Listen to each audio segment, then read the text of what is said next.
that we have thought of, but studying the subject for a good amount of years now have taught me otherwise. Let me start by saying a good butcher or a person who kills animals will not flinch at the sight of blood or like a headless pig, I would say. Same with a psychologist, they would not flinch at anybody who would walk in through the doors, because our target is not to judge. And let me start by saying psychology was first born as a philosophy, but then later on it converted into a science. But that process of conversion took many years and many good errors before it actually became a science. And talking about those errors, people have to talk about stigma, and people have to talk about how desensitization works. And there was a lot that we have to unlearn out of the history of psychology. So let me give you a glimpse of when this was back in time, converting from a philosophy into a science.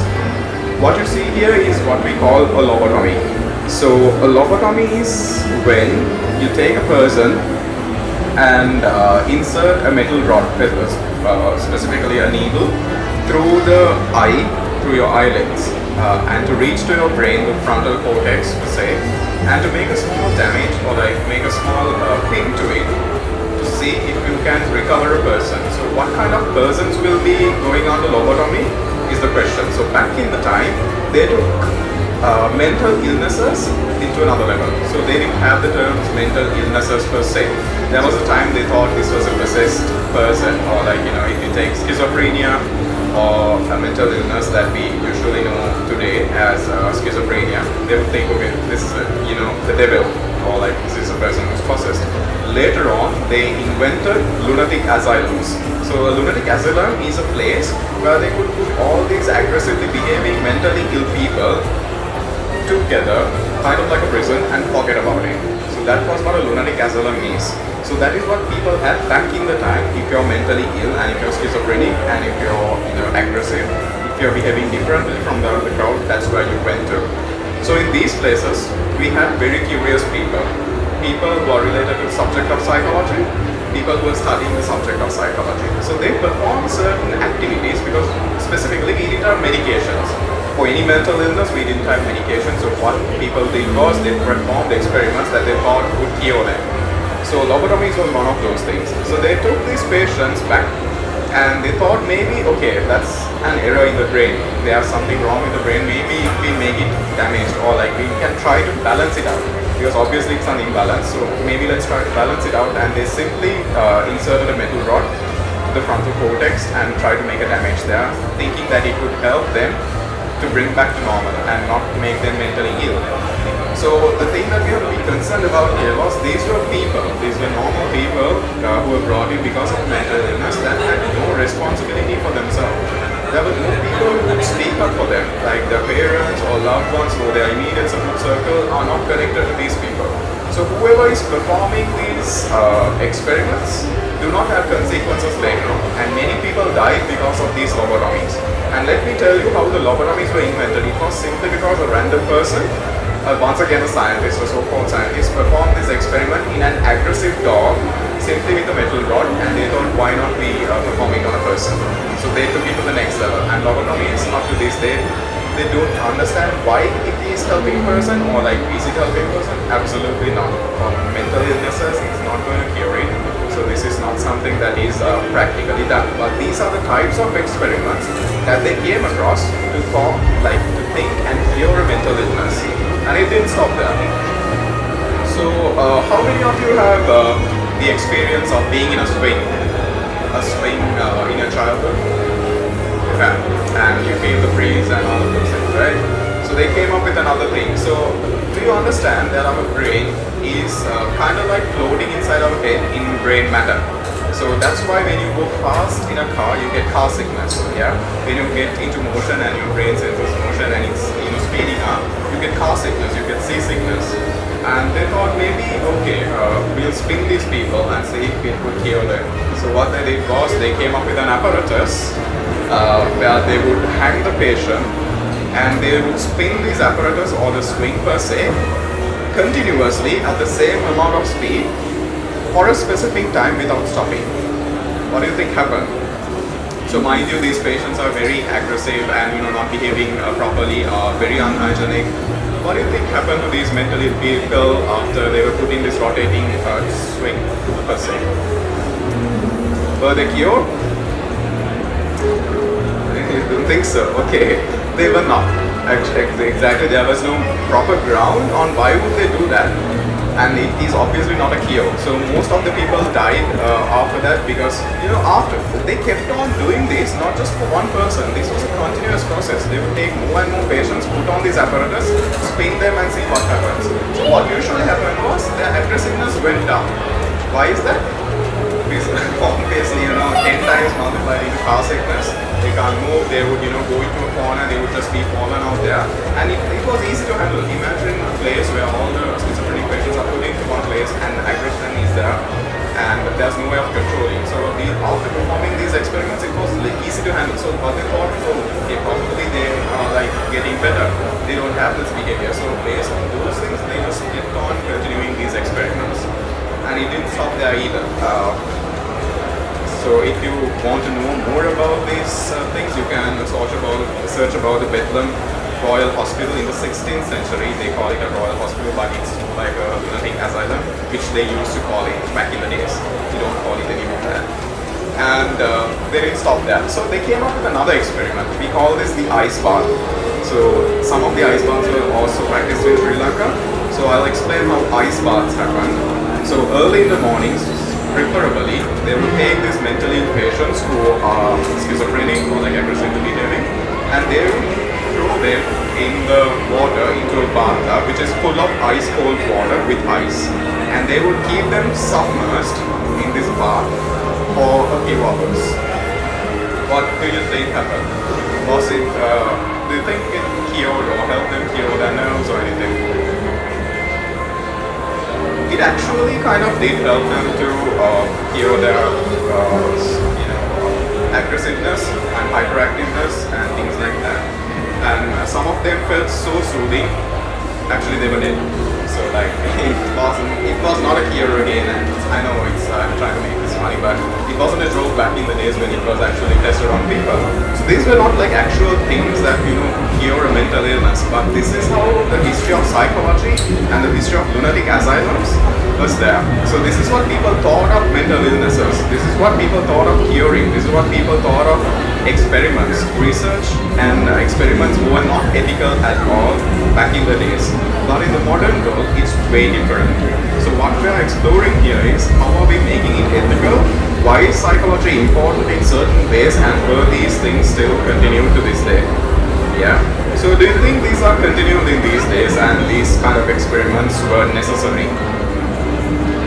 Not exactly, they were not necessary. So back in the days in asylums, solitude, filthy conditions, forced nudity, sexual assault by staff for the patients, ice baths, enemas, restricted diets, and even the general neglect. They would just throw them into a closet, they would throw them into a room and just let them suffocate to death. With no food or nothing, they would just die there, and there were no consequences. There were no people to claim these people back into homes. They had no family or relatives. These were basically lab rats left on for people to experiment on. It was that bad. But now we have a more human aspect in psychology. What I'm trying to say here is now we have mental health hospitals where the approach is more human, where we understand more about mental illnesses and how to operate with these people. So the goal was back in the day not to heal but to get rid of them so the normal people could continue with their life. This is no more continue. So let me start by saying what I do as a lecturer and why just learning theory is not going to be enough. We work with a lot of taboo communities when it comes to psychology. So in a stigmatized world, people think psychology is just about, just listening. Like, a good listener, being, going to a counselor. Maybe when I'm feeling a hard time, I go to a counselor. Psychology is way more than that. Psychology could go into more diverse areas, whether it's child psychology, whether it's clinical psychology, whether it's about addiction behavior, or if it's engineering psychology to make a device more user-friendly. So psychology doesn't stop at a certain place. But what's important here is to getting to see the real world and not flinching at the mere moment of seeing a different person that walks in through his who is requesting for your service. So what you have learned in the field of psychology as an undergraduate is not just going to be limited to theory.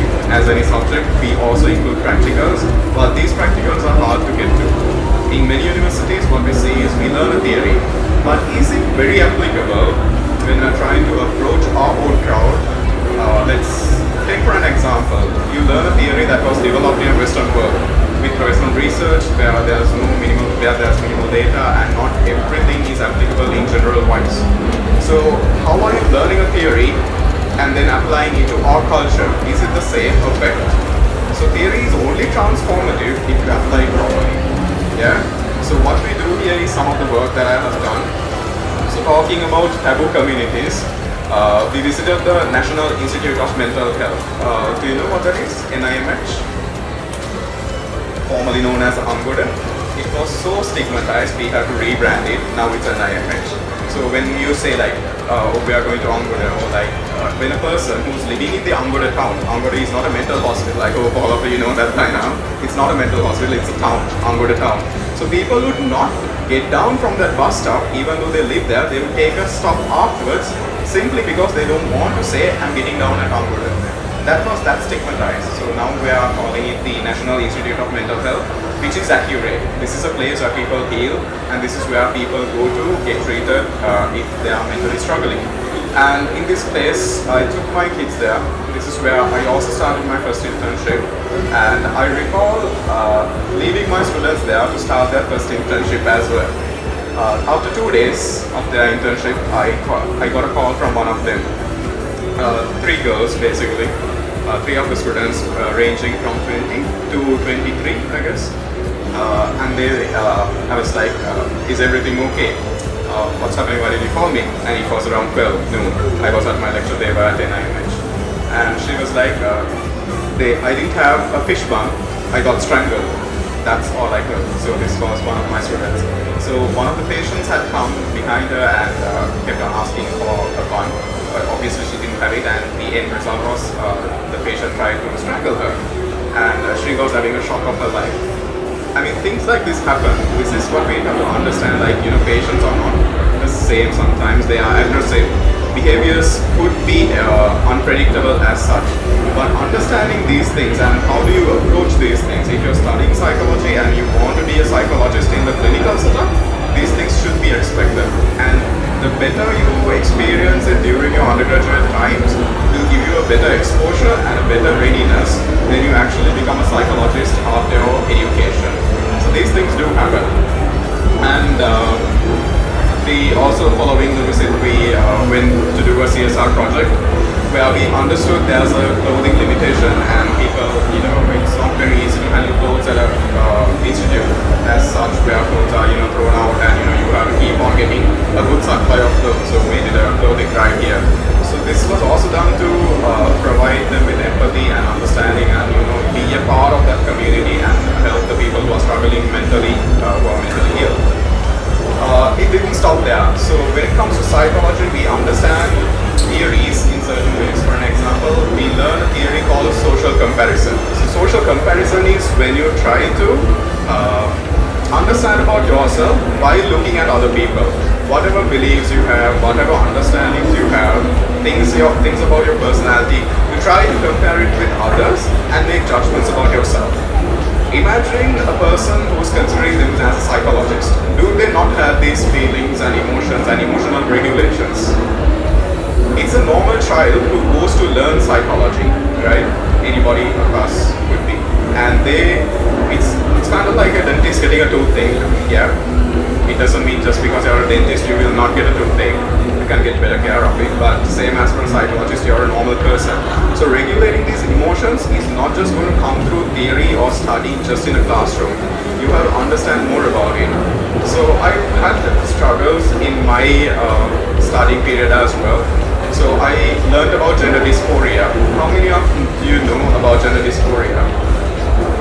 Changing genders? How many genders do we have? 2? Well, not anymore according to the world, but we don't have to agree with that or disagree with that. It's just a mere fact that there are people. So the first patient that I ever saw, or the first person who I ever witnessed walking through a door trying to receive a service, because this was soon after my graduate period. I graduated from the university and started my first observership. And the person who walked in through the door was a 6 foot tall, masculine figure, well built, so I thought, was with a long wig and a full on face of makeup, wearing a skirt. And we listen, we don't judge, right? We really listen and we don't judge. But I was not ready for this, and I was obviously an observer. I was not the person who was speaking to the patient. I was just merely seated there in the room, trying to understand what's happening. And obviously there was a consultant psychiatrist. So luckily the person knew how to communicate. He was well experienced, and this was in the Navodaya clinic where people come to change their gender, and I was not ready for that. I heard of it, I learned it, but I was not ready to see that image, because my image that I have seen is not exactly what I witnessed. And I had my own time trying to understand what's happening. I saw their file as a, every patient or person who receives service gets a file. So their original name was cut off, and there was a new name that was written in the different gender, that is resulting in the different gender. So they come here for 6 months to meet the consultant psychiatrist, and the consultant psychiatrist will evaluate them to check if they are really resulting in gender dysphoria and they are ready to transition their gender. And that's when they start taking their hormones. So if you're a man who's transitioning into a woman, you would take estrogen.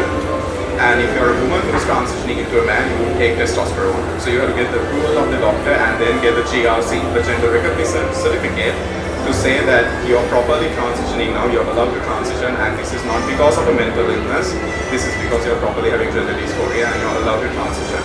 Then they will go through surgeries and they will become the opposite gender per se. So there is much to explain about these things. But my point is, it's not whether I believe in this or it's not if I agree with this or not. I have made a decision to become a psychologist, so have my students.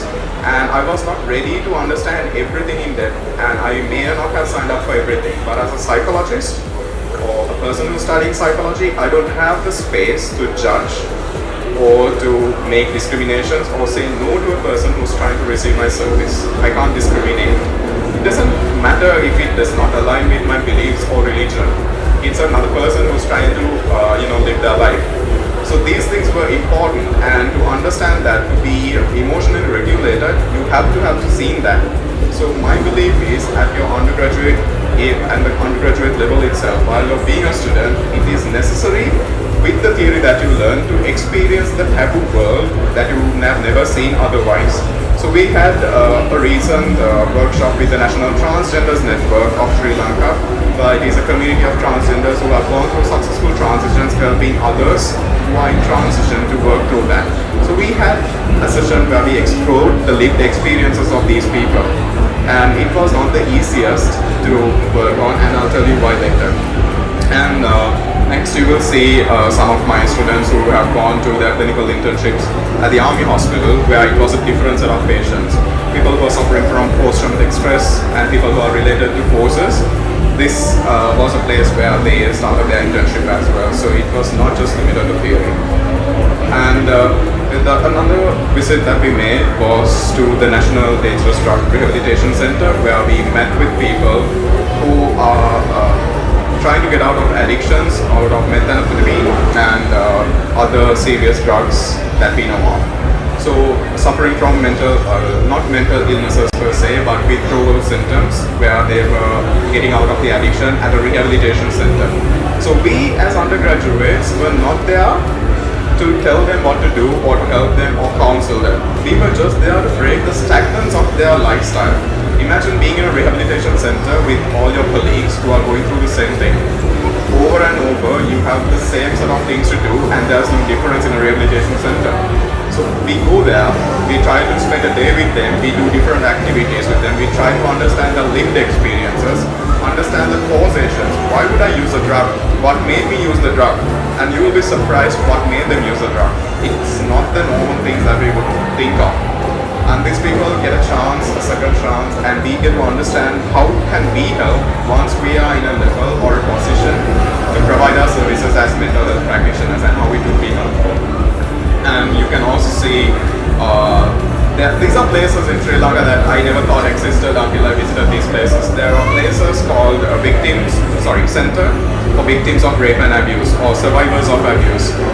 We went to these places and spent the day with them, and the stories that we heard is mentally disturbing, and the people that we expect to meet are not the people that we meet when we actually go there. So the stigma that's built around is massive. So this is the need for a healthcare practitioner, not just in psychology. It could be a doctor, it could be a sociologist, it could be a lawyer, it could be any other person who's dealing with people's lives, not just psychology. But this helped us a lot to break that stigma. And another taboo workshop that I had to do and was very difficult to conduct, not to conduct per se, but to get the approval. When I said I need to do a workshop with the street-based sex workers of Sri Lanka. We have our own identities, right? We have our own jobs. And what do you think, or what do you feel? How many of you would join to a workshop that is done with street-based sex workers? Can I see a raise of hands? It's to understand how they live and why do they do their job and to get their lived experiences. I understand.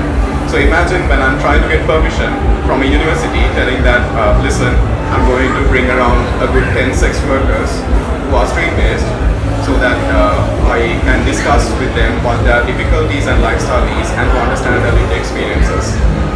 Luckily, my university was open-minded to invite the transgenders or whether it's sex workers, because we understand as a university a service that is in education. Providing education is important, and that comes first. And if you're becoming a doctor without having held a needle or seeing a dead body, I don't think what's the purpose is there. It's very difficult. Luckily, I got the chance. And the experiences they share, I'll share a little bit with you so that we can start breaking the stigma here itself. The difficulty for them was not providing the sex work per se, but staying away from being abused, not by their customers, but by the police forces, the legal system, the medical healthcare system, and any other service that a normal person would have no problem receiving. So one of these experiences, one of the sex workers shared with me and my students was, she came, so they are based in streets, right? So the police officers would know this is a sex worker if they see them in another time. So she came with her child, so they have children, they came with their child to get some books to a well-known bookshop at a place, and they were arrested there.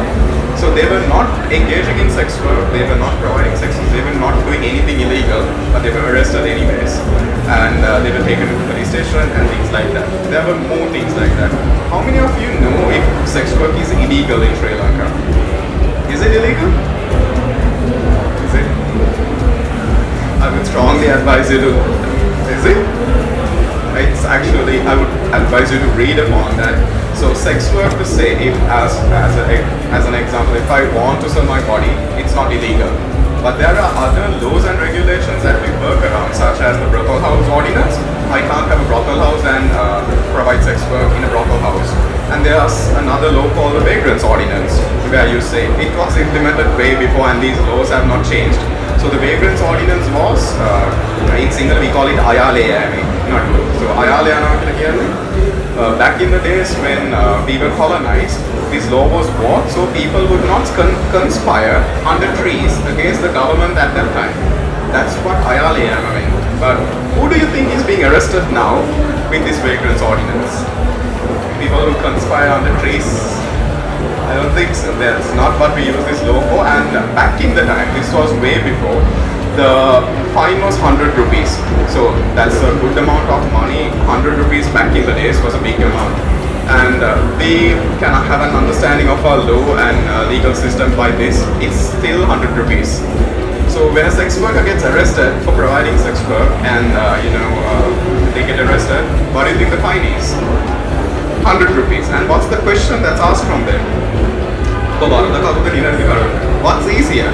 Am I and come to the next session and do the same thing, or like pay 100 rupees and go do my sex work as usual? So I pay my 100 rupees and then I go. But what's the missing point here? So these communities, like let's take families who are engaging in sex work, do not have the best education upbringing. Not all of them do. Some of them might, but there are people who can easily be fooled with these systems. And once they say yes, because it's easier to pay 100 rupees and get out, that means like for once you have actually accepted, and when you get back to the law and legal system, your name is always there. And when you come through the second time, and let's say you're once again the police officers know, I'm not telling all police officers upload and this is upload place, but there are instances and these are lived experiences, and this is what I learned from them. So these are their stories, so I'm not like trying to fabricate it. This is the importance of knowing it. So they will be brought again, like I know, okay, if I'm a police officer, I know this person is a sex worker, and I bring them again because I have my targets to cover, or like I have my duty to do. I bring them again here, and the next time I would put them with drugs. Even though they do not engage with drugs or anything like that, there are instances where they are put on with drugs, and there are instances even after signing, they are so they get arrested and sometimes they have to spend time in jail, right? So even after signing their release forms, there are instances where they were still in prisons after signing their release forms where they can't get out because they have to pay for the jail, so like 500 or 1,000. So these things people don't know. So there are instances where most of the people are abused not by the customers but by other places, such as when I go to receive my health care. So what is the problem with sex work here? Like, I'm trying to understand the perspective. Like, would you legalize it or not? Would you agree to legalize sex work or not? We have a lot of dissonance. What is cognitive dissonance? How many of you are animal lovers? Do you love animals? Like a little car? How many of you are vegetarian? Neither am I. I love beef and I love cows too. Like is that comfortable to think of? We've had this fight ever and ever in our religion, saying like, it's not me who killed it, it's okay to eat meat, but it's also not okay to kill an animal. We've had this argument over and over again. This is what dissonance is. This is what cognitive dissonance is. Our beliefs are not aligning with our actions, and that creates a discomfort in our mindset. That is what cognitive dissonance is. So when this happens, what do? There are three things we do. Either we change our behavior to fit the belief, or we change our belief. If not, we come up with an argument. I didn't kill it, it's on my table, I might as well eat it. Things like that. So there are three ways that you can go about it. Same with these things. Now when I ask, should you legalize sex work? It's so much of dissonance. Is it morally right? Is it ethically right? Does my religion allow it? Does it align with the constitution? What will happen to my children? Do I want my children to live in a society that is, built by my decisions? So much of dissonance. But I will also tell you the other side of it. So there is an organization in Sri Lanka called Red Umbrella Network who provides services, who provides healthcare for these sex workers and other places where they are taught and educated about these things. So it's no more about if I agree or do I disagree. It's still going to exist. Legal or illegal, people are going to provide this as a service, and it's better to support them to do it properly where any party is minimally harmed. Yeah. So if one of these people get an understanding of usage of condoms, using contraception, or how do you use safe sex, what is safe sex, and why is it mentally affecting me, how do I get mental health support when I'm troubled in certain situations. So there are places where they can't get out of these things, but it is the duty of any person to be responsible about it. It's no more about, do I believe in it, does this align with what I believe, or does this align with what I have learned so far. It's not more about that. It's about looking at the world with empathy and understanding, and also understanding there are going to be people that you don't really agree with. But it doesn't matter. It's not about pulling a fight. So we've had understandings and sessions with so much of communities that are considered taboo. And the space here is to understand, when you're studying a field like psychology and getting the theories to know, it's not just about that.